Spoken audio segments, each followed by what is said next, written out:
మద్యం మత్తులో నలుగురు స్త్రీలతో కలిసి సరసాలాడుతూ మునిగి తేలుతూ కనిపించాడు. తన భార్య ప్రోద్బలంతో పాంచాల దేశ మహారాజు ద్రుపదుని దగ్గరికి వెళ్లడానికి నిర్ణయించుకున్నాడు ద్రోణాచార్యుడు. అక్కడికి వెళ్లినప్పుడు తనను రాజమర్యాదలతో గౌరవిస్తాడు. తనకు సగం రాజ్యం ఇస్తానని అనేవాడు. కానీ నాకు రాజ్యాలు పదవులు ఏమీ అవసరం లేదు, కేవలం 4 ఆవులు ఇస్తే చాలు, వాటితో నా కుటుంబాన్ని పోషించుకుంటానని అనుకున్నాడు. అలా ఆశాభావంతో ద్రుపదుని దగ్గరికి వెళ్ళాడు. కానీ అక్కడ ద్రుపదుడు మద్యం మత్తులో నలుగురు స్త్రీలతో కలిసి సరసాలాడుతూ మునిగి తేలుతూ కనిపించాడు.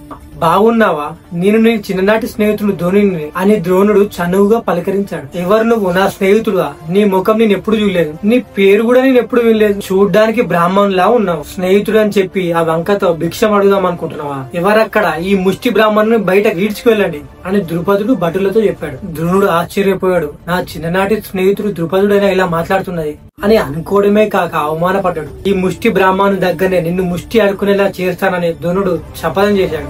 ఆ తర్వాత చేసేది లేక బాధ ఆవేశం కలిగిన భారమైన హృదయంతో ఇంటికి బయలుదేరాడు. ద్రుపదుని గర్వభంగమే మీరు నాకు ఇచ్చే గురుదక్షిణ అని తన శిష్యులకు ద్రోణాచార్యుడు చెప్పాడు. పాండవులకు కౌరవులకు ఇరు వర్గాల మధ్య అంతర్గతంగా రగులుతున్న వైర్యాన్ని తొలగించేందుకు ఆ ఉద్దేశంతో ద్రోణుడు కౌరవుల్ని పాండవుల్ని ఇద్దరిని కలిసి వెళ్ళమన్నాడు. అలాగైనా కౌరవులు పాండవులు ఒకే వైపున పోరాడి వాళ్ళ మధ్య సోదర బంధాన్ని బలపరుచుకుంటారని ఆయన ఆశించాడు.